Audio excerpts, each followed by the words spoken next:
Aquele jornalista da CNN. Nosso grande... Pô, tava pensando nele hoje, nesse bosta. O Tomé. O Tomé Abduch, o grande Isso. defensor da Lava Jato, né? Prezado ministro Sérgio Moro, nós estamos aqui na Vila Paulista e gostaríamos de mandar essa homenagem do povo brasileiro, com o Eduardo Lages tocando.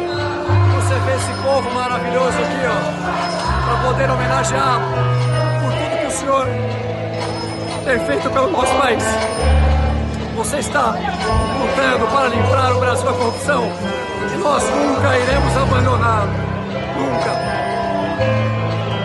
A gente tem que falar do Wingman, do Robin. A gente tem que falar do Robin da Lava Jato, Paulo do Vale. Que é o Deltan Dallagnol, né? Que resolveu finalmente deixar a coordenação da Lava Jato em Curitiba, né? O motivo foi que algum familiar dele, uma coisa completamente obscura, teve um problema de saúde e ele quis se afastar do trabalho para cuidar desse familiar, né? E assim, ele se afastou Parece que é o filho de 1 ano dele, né? Uma criança de 1 ano que tá com problemas de saúde. Foi isso que eu li a respeito. Mas ele vai continuar trabalhando normalmente como procurador, e esse é o ponto. O grande pulo do gato nessa questão aqui é que, apesar de ele e o Sérgio Moro, né, terem super falado mal com os procuradores e vários procuradores em relação àquele caso do Lula, né? Aquela coisa do Lula não poder comparecer ao enterro e ficarem brincando com a desgraça dele. Eu desejo super que aconteça tudo de bom, que a família se recupere, mas o fato dele ter saído com esse motivo só, e assim, ele ter deixado de participar agora desse grupo, que é a Lava Jato, né, que é o grupo que está fazendo toda essa subversão política, só por conta disso, ele falar, eu estou me afastando e nada a ser feito, só mostra como o buraco que a gente está falando dessa manipulação é fundo, né? Que o Ministério Público Federal não está fazendo nada em relação a esse cara. Não existe nenhuma movimentação em que pese o trabalho excelente jornalista de todos os jornalistas envolvidos na Vaza Jato, que hoje em dia já não é mais uma coisa só do Intercept Brasil, né? Apesar de ser um trabalho que começou com eles e com, uma coragem assim... Não dá nem pra mencionar, né? Porque, inclusive, era o bolsonarismo na época, era tudo junto, era Bolsonaro e Sérgio Moro, a Lava Jato ainda. E isso ainda não está sendo tratado da forma do problema jurídico que é, né? Isso volta naquela questão que eu estava falando. Esse é o problema. Decisões monocráticas, beleza, agora foi confirmado no STJ, mas até então não tinha sido. E esse tipo de coisa vai continuar acontecendo. Coisas que não são possíveis dentro da lei, mas que determinados juízes que querem assumir essa roupagem, juízes, procuradores, pessoas que trabalham com a justiça dentro do poder, né, dentro dos cargos públicos da nação, dentro do poder judiciário, que querem se colocar nessa roupagem de eu sou o justiceiro, eu sou o Robin, como o Deltan Dallagnol, elas vão fazer isso e não vai acontecer nada, né? O juiz vai decidir de uma forma completamente errada e não vai acontecer nada. Ou o juiz vai fazer igual aquele desembargador que a gente falou aqui no episódio do Coronga, criticar a pessoa que está mandando ele colocar a máscara por ser uma questão de saúde pública.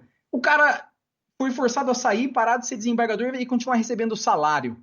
Esse é o tipo de corrupção intrínseca ao nosso Estado, né? Os caras, além de tudo, podem se safar dessas formas, né?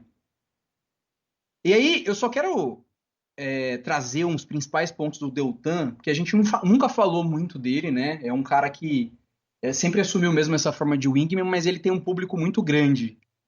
O Ministério Público Federal emitiu uma nota sobre a saída dele da Lava Jato, né? E aí abro aspas.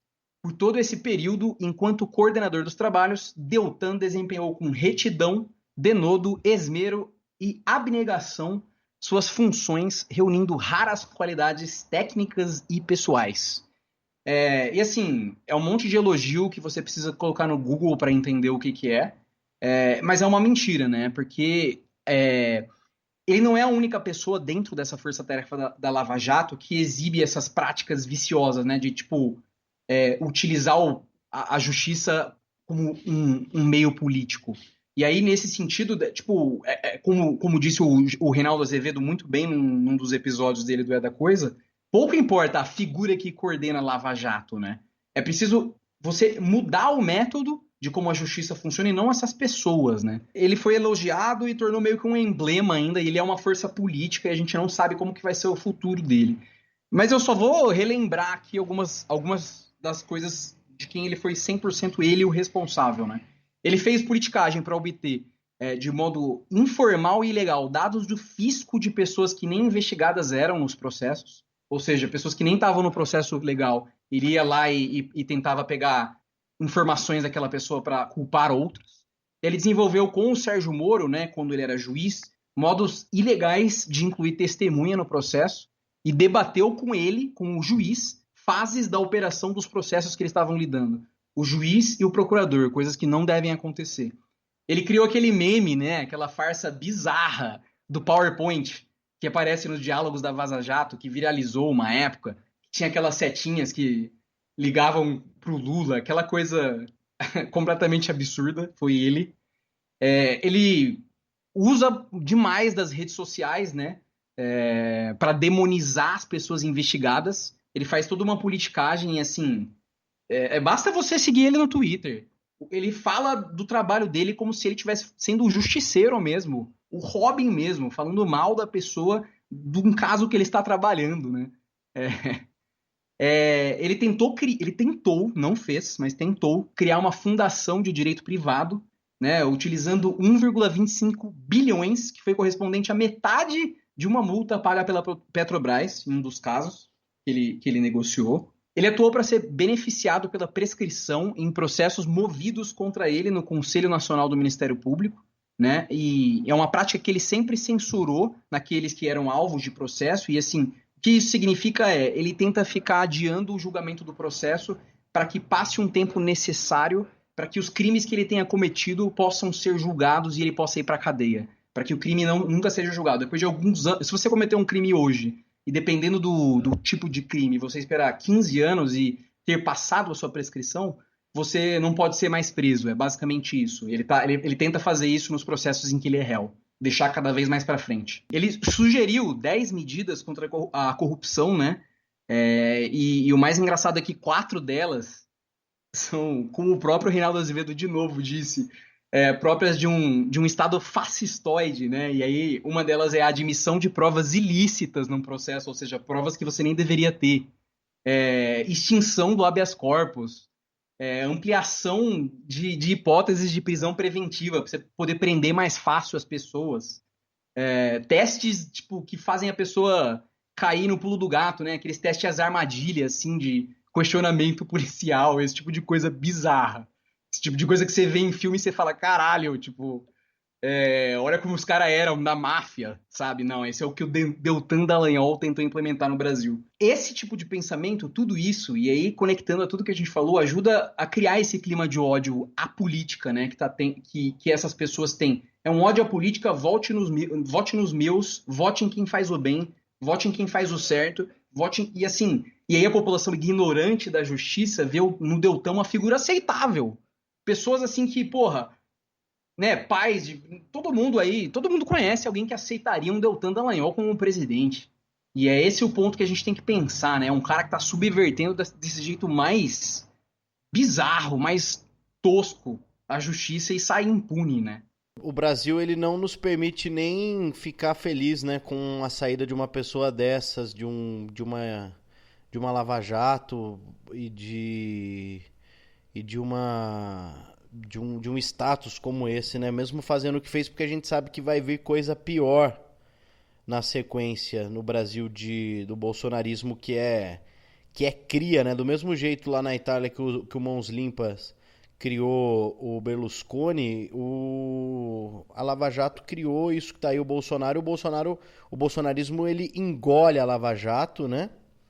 De um jeito assim feroz, sem dó nem piedade, e aí ele meio que vai se transformar numa nova Lava Jato, né? Na Lava Jato mesmo o que a Lava Jato começou, das perseguições políticas, vai ser ainda pior. Tanto que a gente viu agora o que aconteceu com o Wilson Isso que você Witzel. falou é uma coisa muito interessante, cara. Como o bolsonarismo engoliu a Lava Jato, né? Porque na época que a gente fala. Na época do. Que episódio que foi o que a gente fez o Fogo no Pastinho 18? Uma coisa Ah, muito lá atrás, né? foi. E a gente imaginava que, porra, a saída do Sérgio Moro seria um golpe absurdo pro Bolsonaro e parecia que ia ser mesmo. E assim, essa derrocada do tipo, como o fascismo é poderoso, né? O lado que os caras querem que guia vai ser o favorito, se os Estados Unidos tá realmente por trás do cara, como é o caso do Donald Trump, né? Então querem uma mais quentinha ainda para corroborar isso que a gente está falando? De agora que a gente está gravando. Procuradores da Lava Jato em São Paulo pedem demissão coletiva. No G1 agora 10h24 da noite que a gente está gravando aqui. E aí eu vou ler uma parte aqui, ó. O subtítulo: documento enviado à Procuradoria-Geral é assinado por 7 procuradores de São Paulo que pediram desligamento dos trabalhos na operação até o final deste mês. Eles argumentam incompatibilidades insolúveis com a atuação da procuradora Viviane de Oliveira Martinzes. Demissão acontece um dia depois da saída de Deltan Dallagnol da coordenação em Curitiba. Aqui o nome dos procuradores que assinaram o pedido de desligamento estão Janice Agostinho Barreto Ascari, né, que é a principal procuradora hoje da Lava Jato em São Paulo, o Guilherme Rocha Gopfert, Tiago Lacerda Nobre, Paloma Alves Ramos, Marília Soares Ferreira Iftim, Paulo Sérgio Ferreira Filho e Yuri Correia da Luz. No ofício, 7 procuradores se colocam à disposição da Procuradoria-Geral para um período de transição para adotarem providências finais a parte dos casos que vinham sendo conduzidos. É o seguinte, meus amigos, a Lava Jato morreu, acabou a Lava Jato que existia, e eu não estou aqui lamentando pela Lava Jato que existia, mas estou lamentando pela Lava Jato que está por vir e que já acontece.